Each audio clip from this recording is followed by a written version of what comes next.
Hey, what's up, guys? Welcome back to the show. Today we have the pleasure of interviewing Galliano from Boxable. This guy runs one of the businesses I believe is going to be a major disruptor in the housing market in the next decade. This guy has raised almost $200 million. Today we're going to dive into how he did that. So without further ado, let's get right into it.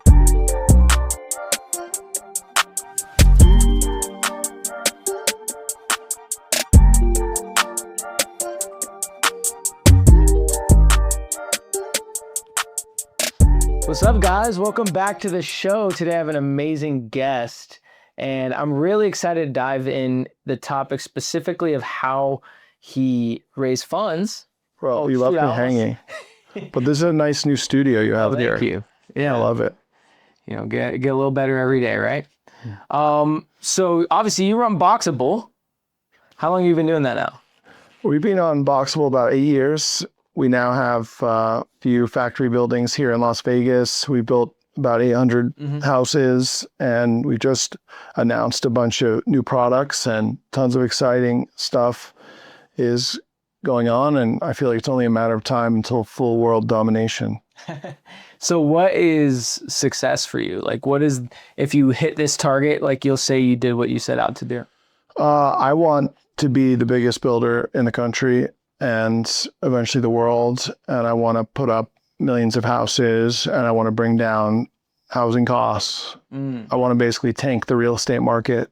Yeah. And I think it's all possible if we keep going the way we're going. And when I look at like the fundamentals of the business, you know, it all makes sense. We're proving it all out, and we're going to keep going for really big scale, and people are going to keep getting mad at me because we're going for really big scale, but hopefully eventually they'll understand what I'm doing. So I have a question about that, because you see a lot of these big companies like Amazon, Spotify, Netflix, like for decades, they're not even profitable, but they become some of the biggest companies in the world.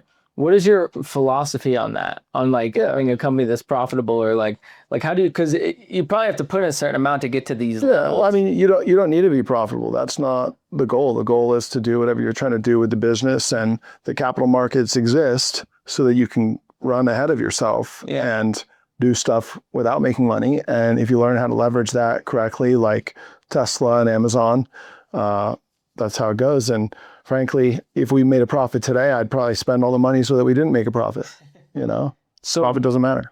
So why does profit not matter? How do you make money if you're not making a profit? Well, making revenue and making a profit are different things. And then you also have to prove, like, fundamentally that you can make a profit, because eventually you have to, but you have to, you know, put forth a story that's going to give you the ability to do what you're trying to do. For us, it's making houses, and a lot of houses, and scaling up production. And if you look at what we're working on, you know, you've been to my factory. It's a big operation, but it's very small in comparison to what it needs to be to actually be like scaled mass production. Because if you go look at the Tesla factory, that's where we need to be with houses. You know, housing's a bigger market than cars are. So their factories are absolutely massive. And the reason they're massive is to bring down the costs per unit, bring down the labor costs. So we're just kind of proving the point that we can make that work, and then saying, give us more money, give us more money. And we go bigger and bigger and bigger. And this is, you know, $1 trillion industry. It's a problem all around the world. There's millions of housing shortage in the US, and we need truly massive scaled production and assembly line principles to make houses cheaper and faster than anyone else can do it. Yeah. No, and I think what's been really impressive to see what you guys have done is your ability to fundraise, right? Yeah. You guys have crowdfunded over $200 million. Could you break down the fundamentals of how you're able to pull that off? Yeah, we're probably just about to hit 200 million now, which is totally crazy. And I had no idea that was going to be our path when we started. I just kind of kept trying different things and went with what worked, and here we are. And that's allowed us to go really big and, you know, try a lot of different things. And I just realized at the end of the day, after learning about it all, learning about housing, learning about marketing, learning about capital markets and raising money, that it's just a numbers game. And it's like having an effective sales funnel and getting enough people to hear about you, you know, then taking those people that heard about you and continuing educating them, make sure to capture all those leads, keep telling them more and more about what you're doing, giving them different action steps that they can take to get involved, like buying a house or buying shares or becoming an employee or whatever that you want from them. So what was the first kind of initial strategy you used to get your initial capital, and how much did you raise? Well, at the beginning, I was trying to get traditional investors, like big investment funds, to invest in us, and they just did not understand what I was talking about at all. And it was like, totally useless. And then ended up turning on the crowd fund and then trying to get people to find out about us. And at one point, I'm like, all right. Like at one point, I was trying to get like the news to do a story on me because I thought, all right, if you get the news to do it, then people know about it, whatever. And then one day I'm like, all right, let me email a few YouTubers. So I searched on YouTube houses, found people that had channels about housing, emailed a few of them, got one to do a video with us. And all of a sudden I saw like the best results ever from this one video this girl did about our company. And she usually does videos about housing. So that was like me getting right into our target audience and getting in front of them. And as soon as I saw the results from that, which were increased web traffic, emails, calls, all that stuff, I was like, damn, this is the way to go. So I just kept chasing down, influencers who had relevant channels to do content on us, and then putting up our own videos, praying that they go viral. You put enough videos, you get one that goes viral and you get 1 million views. That's worth big money to you. And then, handling those leads and that traffic appropriately, and you can get a lot of it. Tell me about the first video you had that hit and what that feeling was like when you saw that it was working. Oh yeah, that was good. It was so, at one of our early shows, actually the first show where we debuted the Casita product, when we were taking it down to leave the show, I took a video of them folding it up and taking it out. And then I was like, oh, this is a nice video. The sun was out just right. It looked beautiful. So I made the video in reverse, so it looked like it was getting set up, not taken down. And I posted it. And that video on its own organically did crazy, crazy views. And that just drove traffic. And every time I posted it or another channel posted it, it got crazy views. It was just one of those videos that happens to go or viral because it hits the algorithm just right, basically stop people from scrolling for 1.5 seconds, and then boom, it'll push it to new people. And every time that video hit, I was like, damn, this is awesome. And yeah, it feels good. So what's your process once a video hits? Because obviously not every video is going to hit, but we always have that percentage that does well. What do you do with that video once it's actually performed well? Yeah, I mean, it's just about like generating a lot of interest online, getting a lot of people to see it, then having a website where you are asking them for their email and phone so you can send them into like a marketing series later, having the pixels installed on your website. So a pixel is like Facebook's pixel or Google's pixel that allows you to retarget them later. So like if somebody goes to my website today, 3 months later, I can send them an ad because it's now tracking them. So, that's how you run it. You set it up on the video itself, like, do you repost it? Do you run it as an ad? Oh yeah, we'll take our top performing videos and run those as ads. We'll clip them into other videos, we'll repost them. We'll recommend that other people that want to use our content uses these certain videos that did well. What's your opinion on clippers? Actually, I started a clipper program. It didn't do great. I think the audience on that, for us, like a lot of the people doing the clippers were like younger people. So those audiences weren't really that valuable. So we have a clipper program right now. And basically clippers is... that through WAP? I don't know how it's set up, but basically clippers is you have a program where it's like, all right, if you post video about my company and you get 100,000 views, I'll pay you $100. And then organically people just come in, they sign up for it, they start posting. And a lot of these streamers do that. That's like the big strategy for the streamers. They basically force themselves to become famous because they just pay people to post about them. And, it works really well for some of these guys. For us, it didn't work too great. I didn't focus on it too much because I had bigger fish to fry. I don't understand the economics behind it. So I went through a like call one of the guys at WAP. And it's an interesting model because you're basically paying for performance. The problem is if you're doing business content, it's not really viral. So you have to pay much higher CPMs in order to get people to actually want to edit your shit. And the problem is, even if you're doing like $1 CPM, let's say, it's like, okay, well, how much money are you really going to make off of, 250,000 views? Like, That's what you're selling them. yeah, maybe. Like, if you can sell them something high and you can get a couple, I think it can be worth it. But like, I think for most people, I don't think the amount of money they're going to generate from that amount of attention will convert into a profit. They're paying that much. I had like such high hopes for it when we set it up. I was like, this is it. I was like, we're going to sell out everything from this. This is genius. We're going to get, 1 billion views and be all set.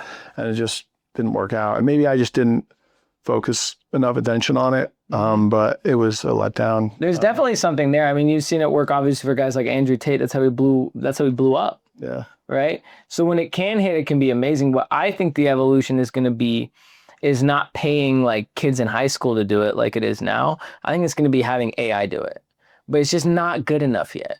It's close. It's like 90% there. But the analogy I use is it's kind of like you're trying to cut up meat, right? Having an editor is like using a butcher that's like precise, and a clipper is like throwing that shit in a lawnmower, and then, hopefully a couple good ones come out. Yeah. Yeah. Well, if you can use AI to like relentlessly spam the internet, that sounds pretty good to me. Well, where I think it can be used right now is to create a workflow where it posts the same video on like 100 different accounts.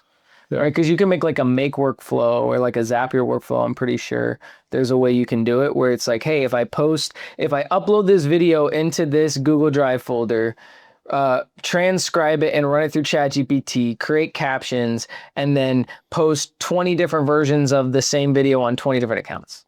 Right? Yep. And so I think that's where you can use it right now, but like the editing, it's getting close.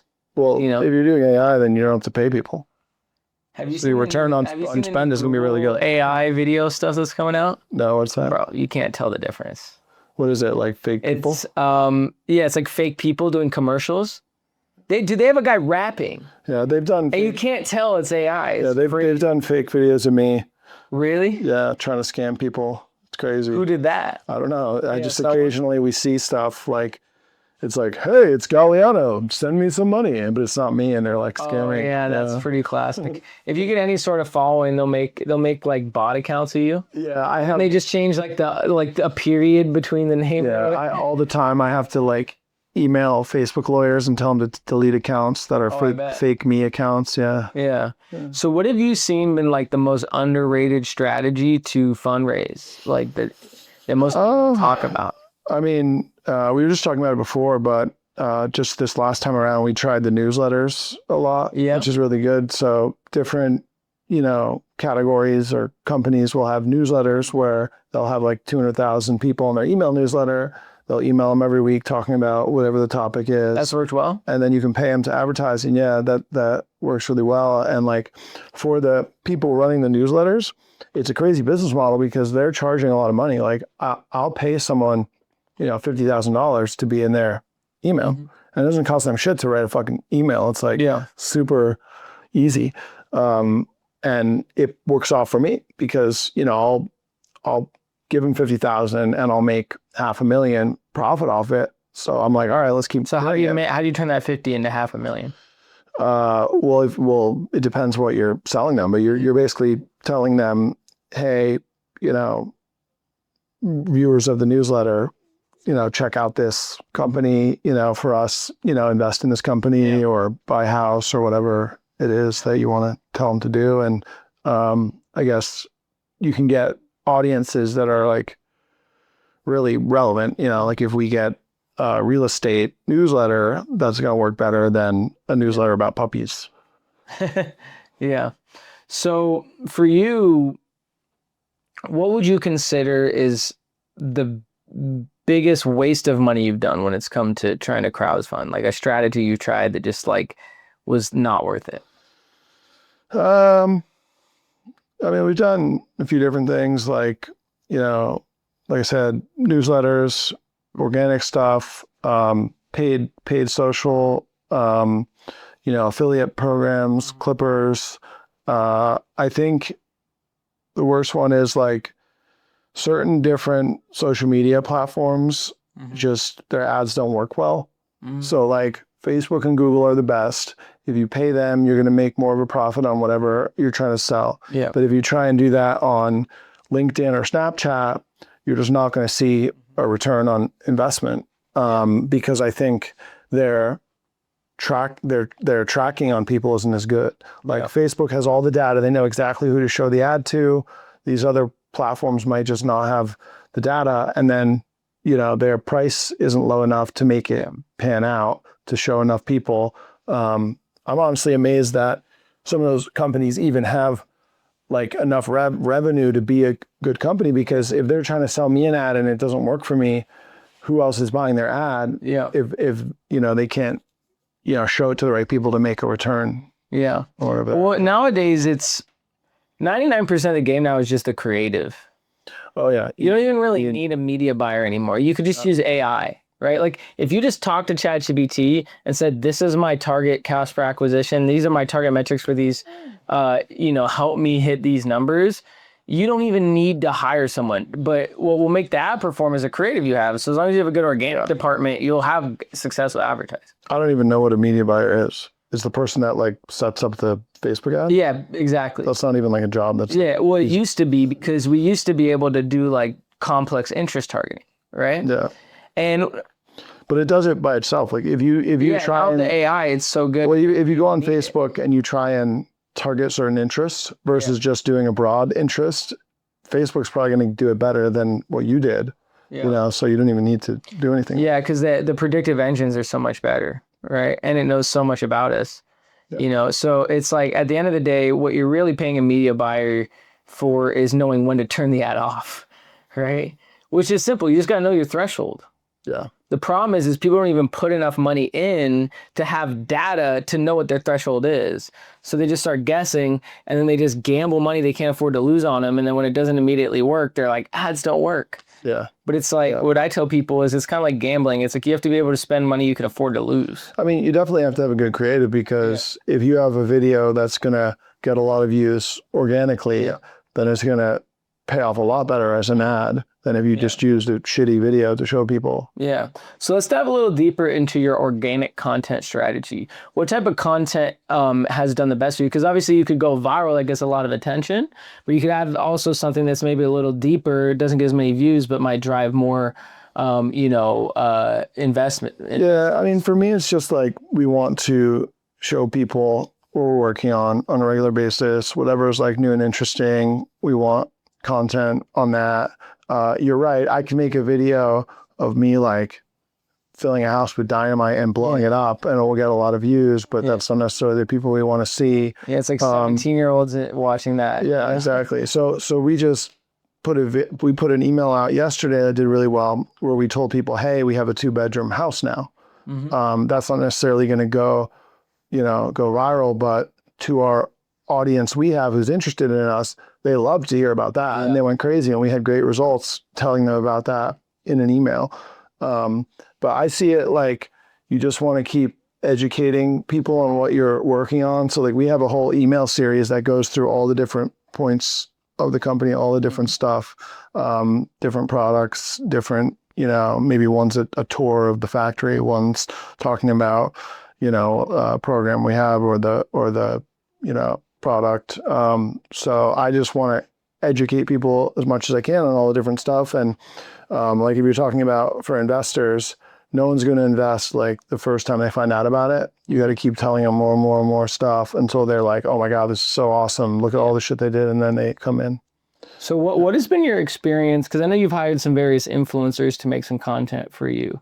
Have you found that that's been like, that you've gotten an ROI from that? I don't think we have hired any influencers. Really? They've just made videos? Yeah, we had a few organically. Yeah. Didn't you do something with Eric? I don't know who that is, but I think we did. YouTuber? Yeah, and I think that was an organic one too. Like we didn't pay him. Like so obviously we had, Elon Musk, Post Malone, Steve-O, that guy you just mentioned. And these are just people who came across and were interested in the product organically, Interesting. bought a house, you know. So for us also with the crowdfunding, if we pay an influencer, we have to disclose that we paid them and how much we paid them, which a lot of influencers wouldn't want to do because because they don't want people you have to literally, read. yeah, you have to literally write on the ad, we paid them 10 grand to make Yeah. this video. So it's kind of stupid. So I literally don't think we've ever paid anyone. Yeah. Yeah, It's a lot of user generated content. just organic, Yeah. free. Yeah, And I think you're that's where I think there's something to say in a business where it's just like, just have a good fucking product.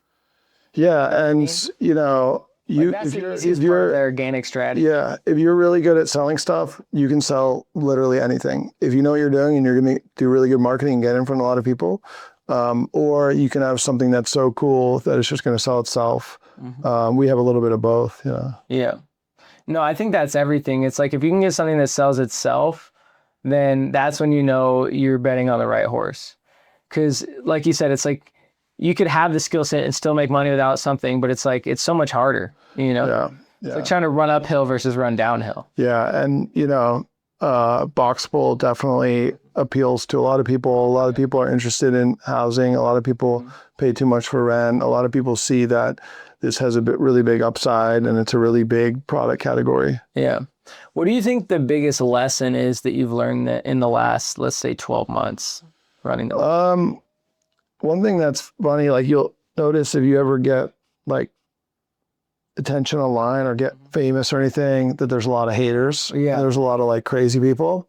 And what you have to realize is that they actually help you so much. Yeah. Because if someone's going to make a comment, even if it's a rude comment, and watch your video, that's going to help the algorithm show it to more people.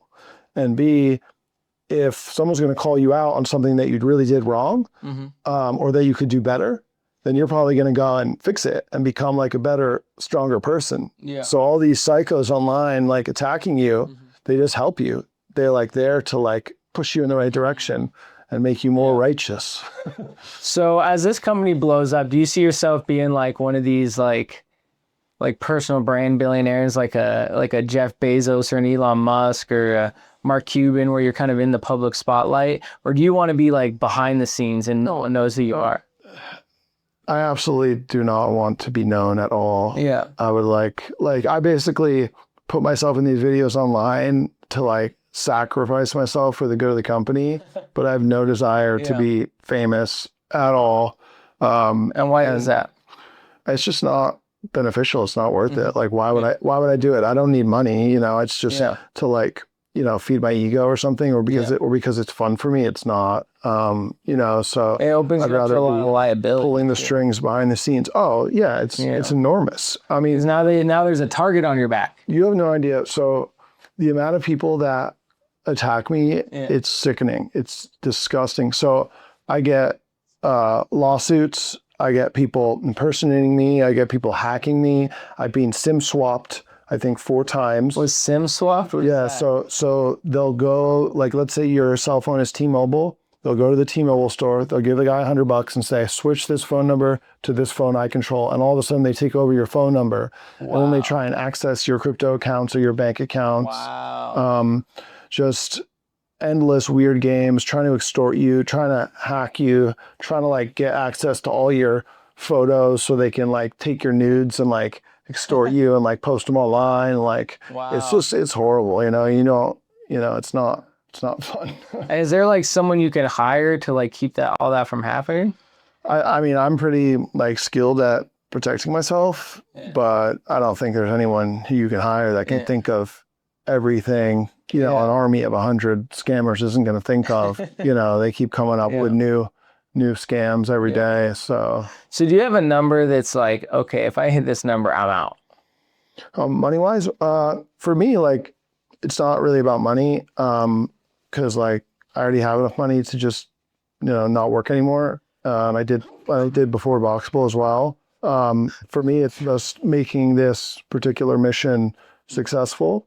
And then, you know, even after that, I'm not gonna not do anything. I'm just not wired like that. I wouldn't be able to just like retire and do nothing. But I mean, like, if it reaches a certain point, like you said, the target on your back gets bigger and bigger. You think there's some point where you're too big? Well, so there's a point where I won't feel that I have to be the face of it anymore, and it can still be successful. And I think we're getting pretty close to So that. you're bringing a CEO. Oh yeah, I definitely need executive management team. Yeah. You know, find someone else to do the social media videos. Like a fucking rock star. Yeah, and then I'll just disappear and pull the strings quietly from behind the scenes. That's my. He's like, I'm going to Bali. I'm out. I'll just sit on my laptop in like some third world country and like call the shots. Where you're like a kingpin or something.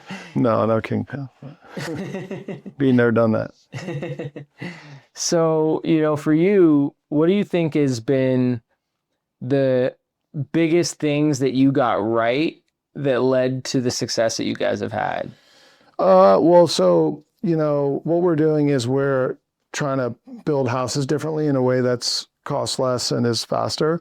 But we could have picked any house to start. And if we had just picked like a regular single family, I don't think people would have been as interested and we would have gone as viral. Because we picked this configuration that's the casita, which is the small, lower cost one, that like captured people's imagination. There's a huge, frenzy about tiny homes. So we got lucky on that because I just kind of picked, all right, where do we start? And that was it. And then I realized after, people really like this and they're really excited about it, even though that's a smaller market than apartment buildings or single families. So that was good. And then of course, doing the crowdfunding, because we could have got different ways with the way we raise funds, but crowdfunding is amazing and it lets me be the master of my own destiny and call the shots and, decide what I want to do. And if I picked the right thing and people follow and they jump on board, that's been really great to accelerate things beyond where I expected to be at this point. So what do you think you do that goes against the status quo that actually led to your success? Well, I have a problem where I take a lot of risk. He's like, I'm all in on black, baby. No, I really do. And it's crazy. And also, I think I have like a problem like with my memory where like I don't remember things that well. I don't remember I don't mean like remembering day to day, so it's a combination of like, I did something that caused me consequences that was bad and I suffered because I took a big risk. Yeah. But then the next month I forget about the consequences and just do it again. So like my whole life, I just keep taking like crazy risks that sometimes pay off big and sometimes suck, but I just keep going in with the big risks. So tell me about a risk that fucking sucked, or you just got. I mean, I decided to move to California and start selling marijuana and be a drug dealer and got arrested. So that wasn't like the best decision in hindsight. What did you learn from that? Like, walk me through this. So you get arrested. Did you think that was gonna did that come out of nowhere? No, I mean, when I got there in California, I went to California on vacation. This was like 2015, but I went to California on vacation, looked around, I'm like, this is pretty nice. I'm not going home. Then I bumped into people who were making a lot of money with marijuana, and I just thought I'm smarter than them. I can make more money with that. If it's so easy for them to make all that money, I can make more money. So then I got involved in the marijuana, and then as soon as I kind of started, I'm like, this is like a legal gray area. Back then it was still medical legal and not recreational legal. I was like, there's jeopardy. I could get arrested. And then I researched it and I'm like, if I do get arrested, what's going to happen? Probably won't go to jail. And then ran the business. It got really, really big. Got arrested. Went to court. Eventually got the charges wiped off my record, and then thought, all right, that was my one get out of jail free card. Later, that was fun. Now I'm out. I'm never doing that again. And then, that was the time when I moved on to Boxable. But wow. So what did you learn from that experience that you applied to Boxable? Well, it's interesting because the thing that made money on that wasn't growing weed. That was just kind of fun on the side. It was actually manufacturing the hash oil. So we took all the waste product from the farms. So I don't know if you've ever seen marijuana before, but if you have, I'm from Oregon. It's a little bud, and then the plant has lots of other leaves and stuff on it. So they cut the leaves off and they throw them away. So I would buy the leaves or get them for free and then turn that into oil that they would put in vape cartridges. And it was like this crazy stainless steel chemistry lab setup. So I had like a room bigger than this one, like bigger than 5 of these, all filled with all this crazy processing equipment. Wow. So effectively it was manufacturing. So we were like buying these raw materials, you know, manufacturing them into the vape cartridges or whatever, and then selling them, setting up the distribution network, you know, going all in with my money, manufacturing a ton of them, having like a room full of products and be like, how do I sell this? And then going out and figuring out how to sell it. And then things start going and then you start scaling up your equipment and all that. So similar to what I'm doing now, where I've turned on manufacturing and then I have to figure out sales and distribution and like, you know, kind of like a mini version of that. Yeah. No, that's interesting. It kind of lays the fundamentals. And that's what's interesting as you get older is you see how certain experiences, while they may not have panned out how you expected, they give you the skill sets that you can apply to a bigger opportunity. You know what I mean? That's kind of how I feel now with the outbound stuff I did. I ran it for my own business, did all right, but hit limitations with that model. But now I'm applying it to a completely different model and it's crushing, you know? Yeah, it's definitely, you know, life is just like training boot camp. Probably for something else that happens after we die. I don't know what. So to wrap this up, if you could say, like, what is the one thing you want to be known for when you die? Like, if you could only be known for one thing, what would that be and why?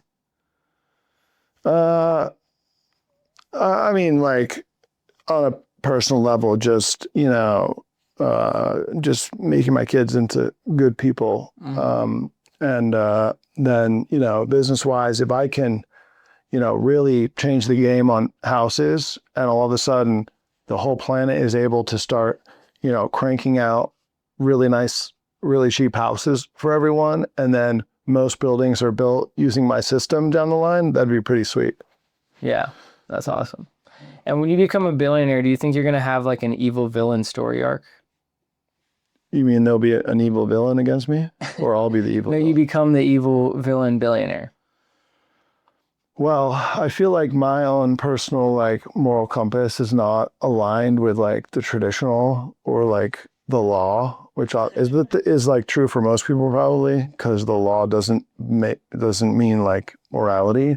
So, you know, I guess, you know, I wouldn't mind being an evil villain to some people. Gosh. Especially if I could overthrow the government. That would really be my dream. Actually, that's what I want to be known for. I want to overthrow the government. Yeah. There we go. Yeah. Boxable horns coming soon. Awesome. Well, thanks for joining us, guys. It's been amazing, and you were amazing, bro. All right, man. Thank you. I'm calling it right now. One day, I bet this guy's gonna go public. I'm calling it. That's just a guess. What day are you guessing? I don't know. In the next, all right, I'm going to make a guess. 7 months, 22 days. That's my guess. Okay. Do you think we have a shot? He hasn't actually told me if they're going public, so he's starting.